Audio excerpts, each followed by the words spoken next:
आज के वीडियो में हम डिस्कस करने जा रहे हैं levy and collection of tax.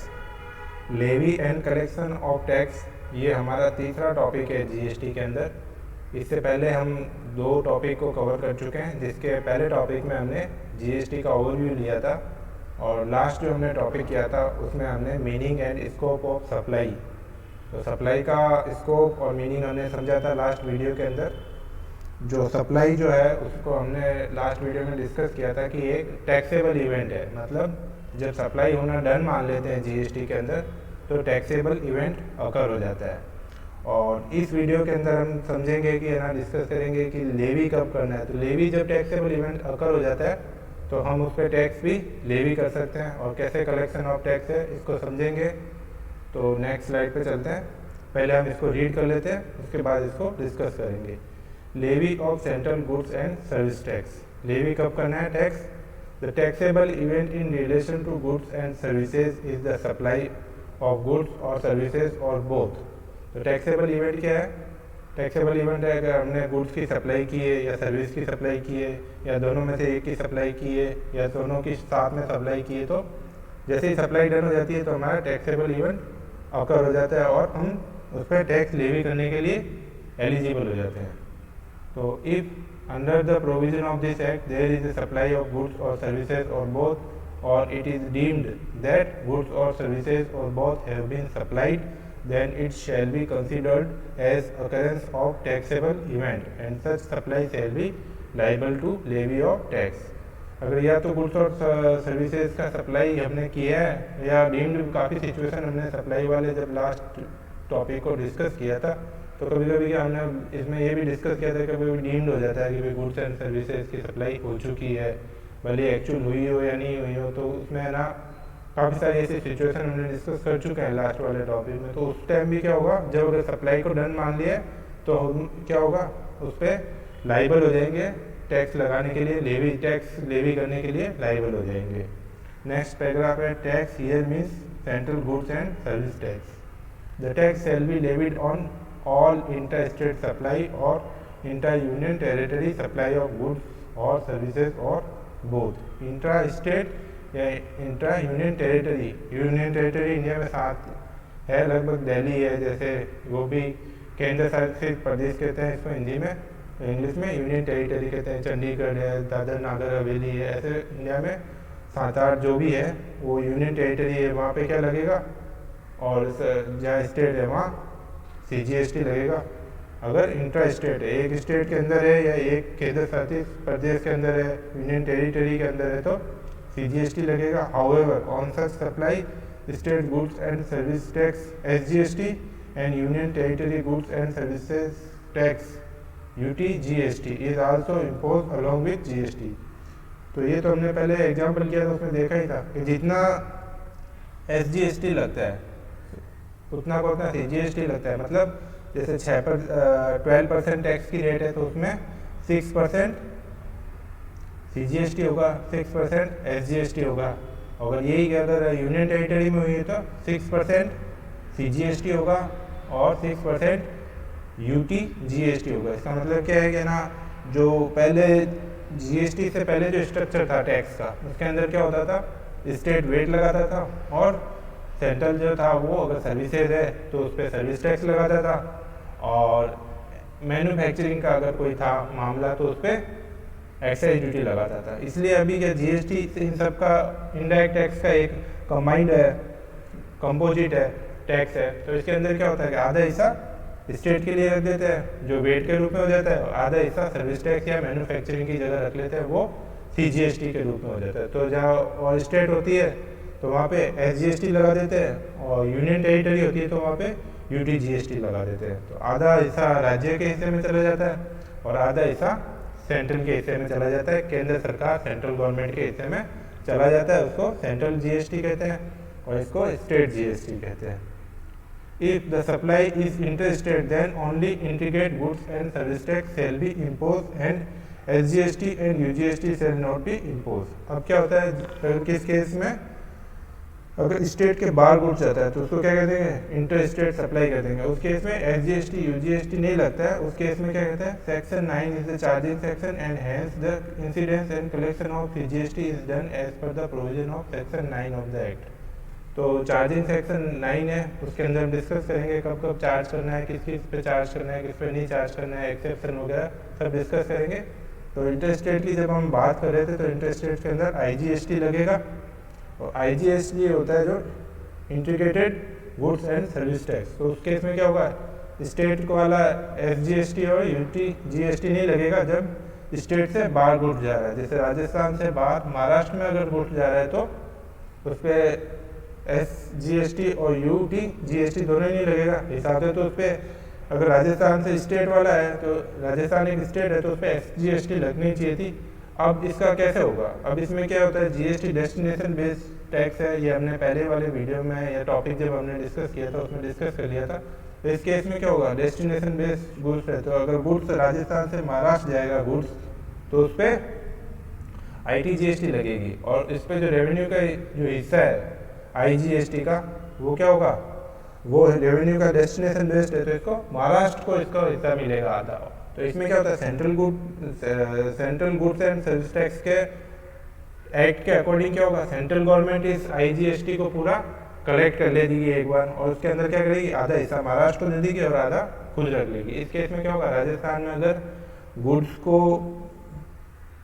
Cell नहीं किया है तो उस पर राजस्थान को हिस्सा नहीं मिलेगा क्योंकि डेस्टिनेशन बेस्ड टैक्स है। तो इसमें इस केस में क्या होगा, आधा हिस्सा महाराष्ट्र ले जाएगी IGST का और आधा हिस्सा सेंट्रल ले लेगी। तो कलेक्शन तो एक बार पूरा सेंट्रल गवर्नमेंट कर लेगी 12% से, फिर 6% से डिवाइड कर लेगी। हो सकता है 12% ही नहीं हो, 5% हो, 18% हो, 28% हो, जो भी परसेंटेज होगा उसका हाफ पोर्शन जो है वो सेंट्रल गवर्नमेंट रखेगी और हाफ पोर्शन महाराष्ट्र गवर्नमेंट को दे देगी IGST के केस में। क्योंकि ये डेस्टिनेशन बेस्ड टैक्स है, इंटर स्टेट सप्लाई होगी तो जहाँ डेस्टिनेशन गुड का जहाँ होगा सेल का, वो स्टेट टैक्स में रेवेन्यू में हिस्सेदारी होगा।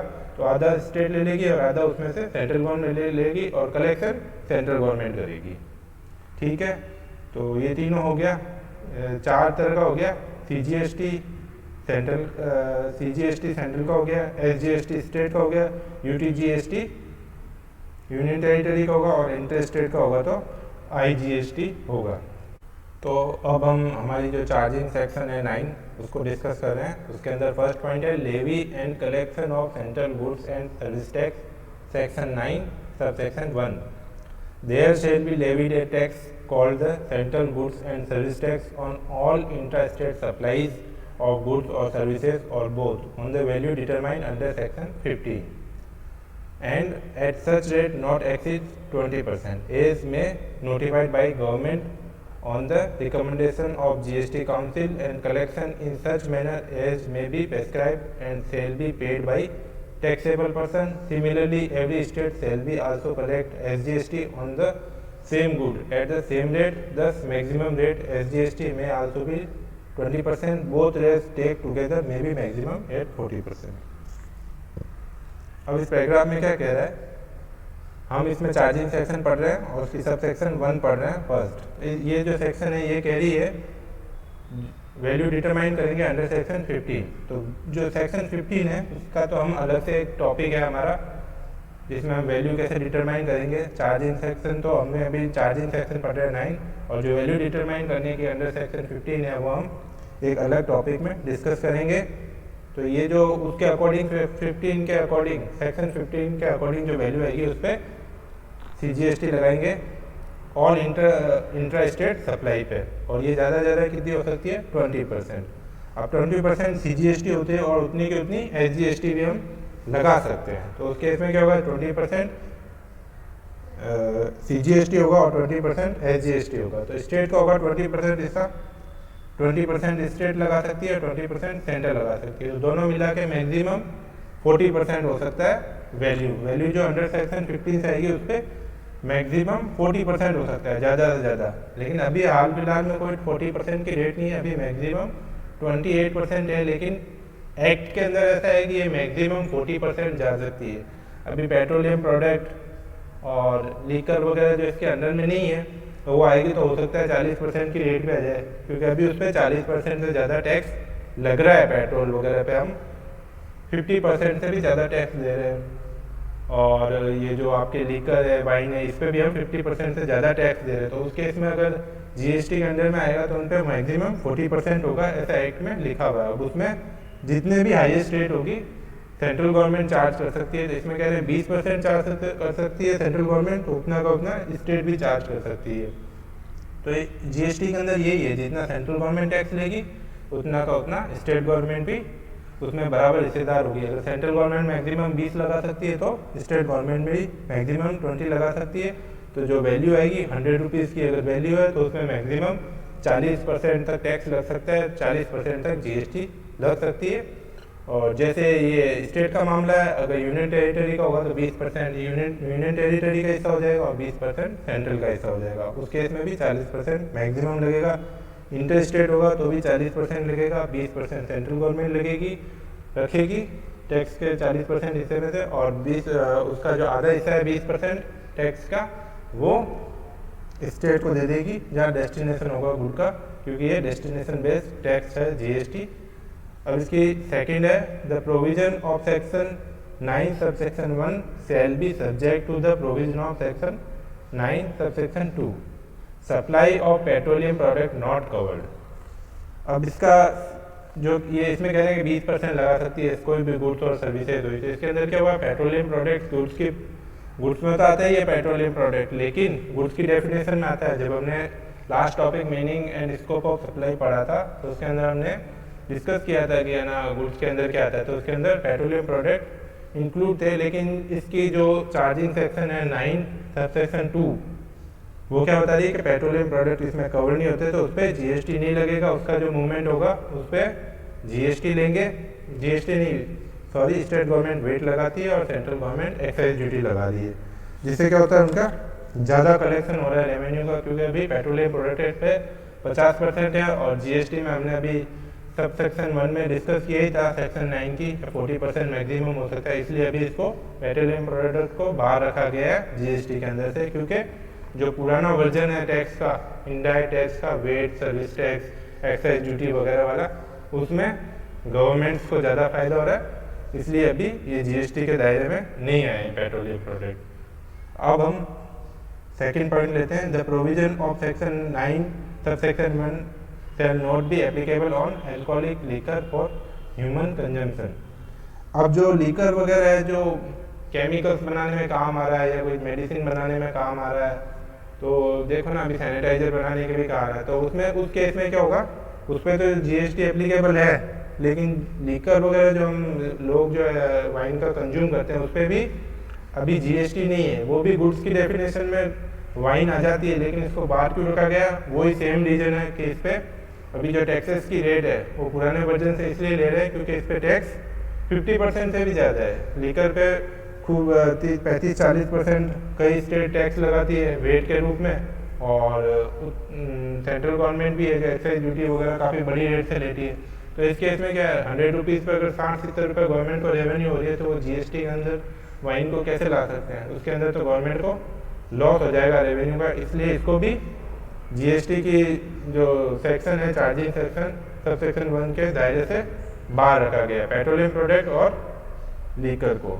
थर्ड पॉइंट है, the tax shall be levied on the supply of goods और services or both certain activities and transactions have neither been considered as good nor service under Schedule 3 of this Act, hence tax shall be not be imposed on them। कुछ जो schedule 3 है उसके अंदर बाहर रखा गया है, वो हमने meaning and scope of supply में डिस्कस कर लिया था। जैसे ना कुछ काफ़ी जैसे जो ट्रिब्यूनल अगर किसी को डिसाइड करे या एम्प्लॉय हो, तो एम्प्लॉय जो सर्विस दे रहा है उसको बाहर रखा है हमने शेड्यूल 3 के अंदर, तो उस पर हमने टैक्स नहीं लगाया। तो चार्जिंग सेक्शन में वो भी बाहर हो जाएगा, उस पर भी हम टैक्स नहीं लगाएंगे।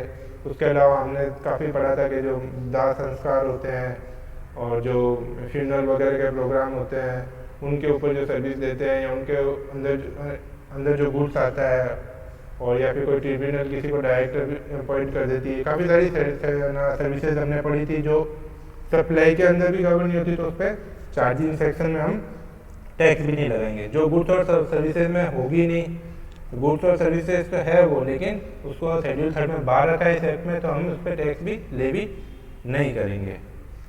4th पॉइंट है this tax shall be levied on interstate supply of goods और services. If their supply and recipient of goods or services are in the same state, then only such supply be called interstate supply, and this tax shall be charged on it. If the supplier and recipient are in different states, then such supply is called interstate supply, and this tax shall not be imposed on such supply. Such supply is called interstate supply, and integrated goods and service tax IGST shall be imposed on it. ये हमने पहले discuss कर लिया था कि state के अंदर होगा तो SGST लगेगा, और यूनियन टेरिटरी के अंदर गुड्स का मूवमेंट होगा तो UTGST लगेगा, और जितना SGST UTGST लगेगा उतना CGST भी लगेगा। 12% रेट है तो 6% हो जाएगा, 28 है तो 14 हो जाएगा, 18% है तो 9 हो जाएगा। जितना स्टेट या यूनियन टेरिटरी को हिस्सा जाएगा उतना ही सेंट्रल को जाएगा, लेकिन इंटर स्टेट होगी तो IGST लगेगा। और जिस डेस्टिनेशन बेस्ड टैक्स है ये GST, तो जिस स्टेट में इस गुड्स का कंजम्पशन होगा, सेल होगी, आधा रेवेन्यू का हिस्सा उस स्टेट को और आधा सेंट्रल गवर्नमेंट को चला जाएगा। 5th पॉइंट है the rate of tax shall be notified by the central government. Rate of tax on different goods and services shall be notified by the central government. Currently 3 rates have been notified, which is 5, 12 and 18%. They are combined rate of CGST and SGST, which may be maximum up to 40%. However, on some luxury and harmful product, the rate GST has been determined at 28%. Some other rates determined are 0%, 2.5%, 3%, etc. तो इसके अंदर लिखा हुआ है कि भाई ज़्यादातर तो प्रोडक्ट पे हमने 5, 12 और 18% जो GST की रेट वो है, और लग्जरी आइटम्स कुछ है तो 28% है, और मैक्सिमम 40 पर ले जा सकते हैं। ये एक्ट में लिखा हुआ है, ये हम सब कुछ डिस्कस कर सकते हैं।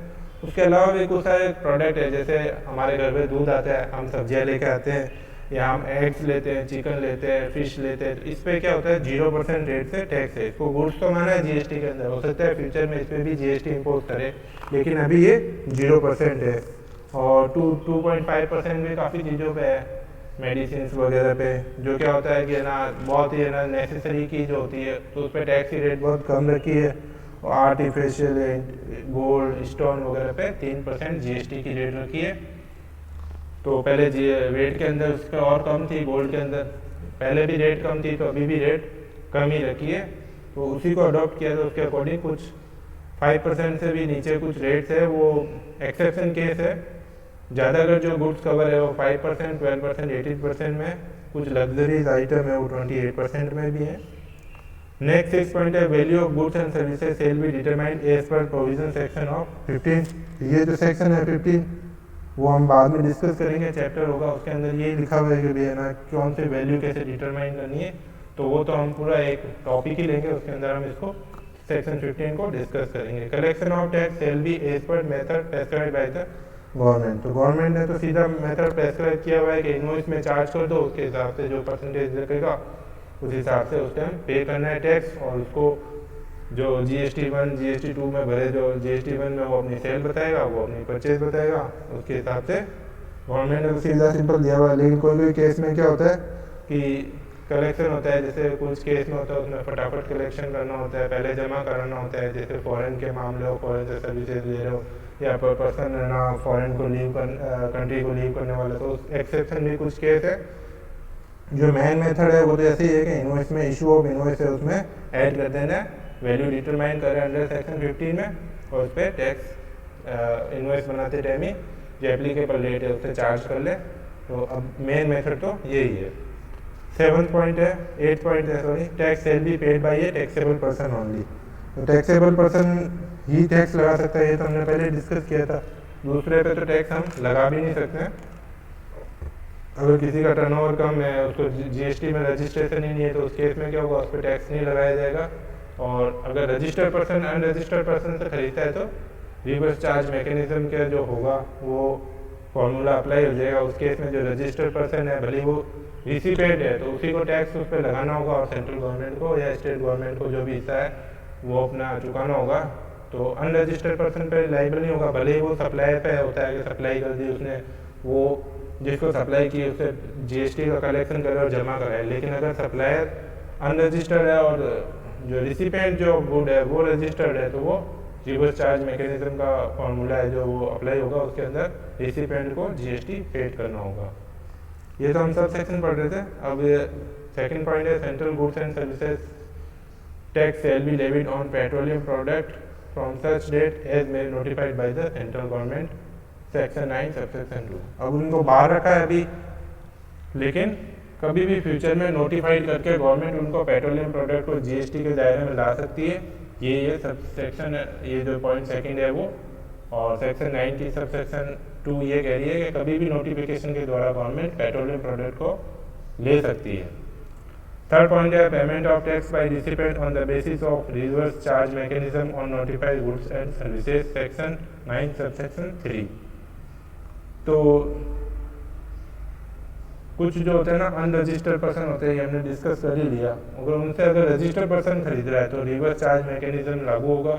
उस गुड्स पे क्या होगा कि है ना रिसिपेंट ऑफ सर्विस है वो टैक्स पेड करेगा। तो ऐसा नोटिफाइड गवर्नमेंट ने कर भी चुके। तो जो इसका एग्जाम्पल है गुड्स के अंदर इन्होंने क्या करा है, काजू वगैरह है, जो बीड़ी बांधने के पत्ते हैं, तंबाकू के पत्ते हैं, लॉटरी, सिल्क, यान, कॉटन, ये कुछ एग्जाम्पल है। इसके अंदर क्या किया हुआ है, इसके अंदर गवर्नमेंट ने नोटिफाइड किया हुआ है इस गुड्स को। इसके अंदर कौन टैक्स देगा, recipient of service tax paid करेगा गवर्नमेंट को। और कुछ सर्विसेज भी है, गुड्स और ट्रांसपोर्ट एजेंसी का सर्विसेज हुआ, इंडिविजुअल एडवोकेट हुआ, ट्रिब्यूनल हुआ, गवर्नमेंट और गवर्नमेंट कंपनी हुआ, इंश्योरेंस एजेंट हुआ, रिकवरी एजेंट हुआ। ये क्या करेंगे, ये रिसिपेंट है वो टैक्स देगा इनको। टैक्स इस सर्विसेज के अंदर रिसिपेंट को है। तो इसमें क्या रिवर्स चार्ज मैकेनिज्म गवर्नमेंट ने कुछ गुड्स और सर्विसेज जैसे हमने अभी एग्जांपल डिस्कस किए थे उनको नोटिफाइड कर रखा है।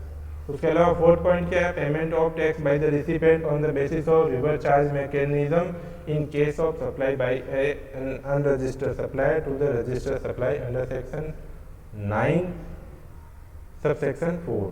तो सबसेक्शन 4 क्या कहती है सेक्शन 9 की, कि जो हमने पहले वाला उसमें तो गवर्नमेंट ने नोटिफाइड कर रखा था सबसेक्शन 3 में तो सेक्शन 9 की, लेकिन सबसेक्शन 4 में जो है ना उसके अंदर अगर कोई अनरजिस्टर्ड है, ये भी हमने डिस्कस तो कर ही लिया कि अनरजिस्टर्ड है और उससे रजिस्टर्ड सप्लाई अगर कुछ बाय करे तो क्या होगा, वो फिर उस पर टैक्स देगा। उसकी लाइबिलिटी होगी सर्विस या गुड्स रिसिपेंट की, कि वो गुड्स जो वैल्यू डिसाइड किए उस पर टैक्स की रेट वो गवर्नमेंट को पे करे। तो रिसिपेंट की जिम्मेदारी होगी जब सप्लायर अनरजिस्टर्ड हो और रिसिपेंट रजिस्टर्ड हो, ठीक है ना।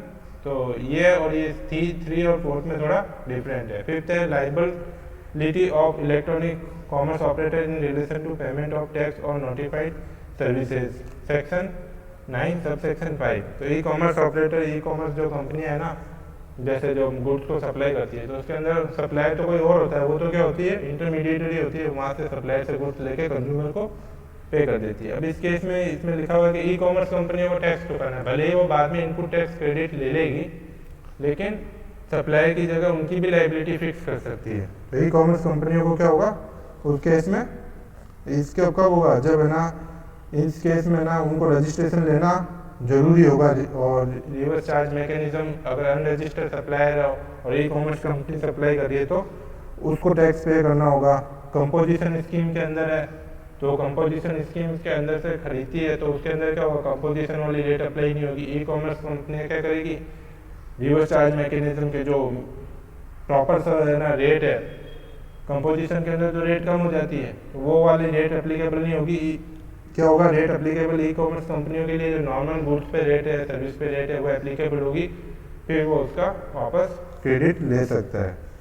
तो ये रिवर्स चार्ज मैकेनिज्म के अंदर ई कॉमर्स कंपनी अगर सप्लाई कर रही है, ई कॉमर्स ऑपरेटर है ना अमेजॉन, फ्लिपकार्ट, तो इनके ऊपर भी लाइबिलिटी हम फिक्स कर सकते हैं सबसेक्शन 5 के अंदर। अब हम एक इलस्ट्रेशन ले रहे हैं। Mister P is not registered under goods and service tax act as his aggregate turnover of taxable supply does not exceed ₹20 lakh. तो 20 लाख की जो लिमिट है उसके आगे अगर हमारी सप्लाई होती है तब हम लाइबल होते हैं रजिस्ट्रेशन के लिए। अगर हमारी 20 लाख से कम है तो हम को रजिस्ट्रेशन की नीड ही नहीं है, तो उस केस में हमारी लाइबिलिटी बनती नहीं है। जीएसटी पे करने की। He has supply goods of specified category valuing ₹4 lakh to mister Q a registered dealer of specified class. तो इसमें क्या हुआ, सप्लाई तो क्या है अनरजिस्टर्ड है, लेकिन मिस्टर क्यू जो रिसिपेंट ऑफ सर्विसेज या गुड्स है वो रजिस्टर्ड है। तो इस केस में क्या होगा, the palace of business of both mister P and mister Q is located in Rajasthan. Who is liable to pay tax on this transaction? If the rate of GST on such goods is 12%, then what would be the amount of tax and to which government it shall be payable? अब mister P तो unregistered है और mister Q registered है जो recipient of goods है। तो उस case में क्या होगा, मिस्टर क्यू को टैक्स देना पड़ेगा under reverse charge mechanism.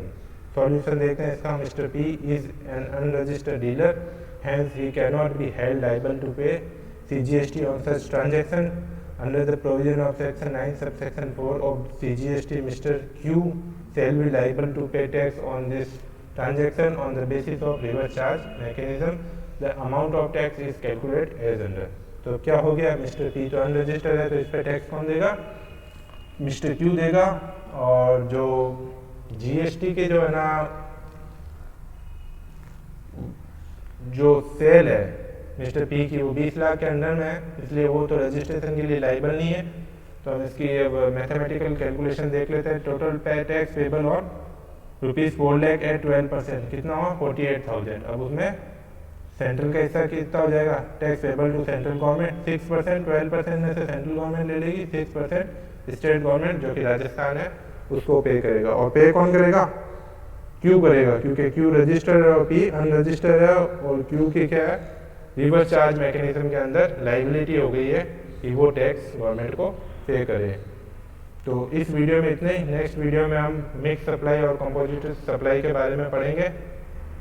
Thank you.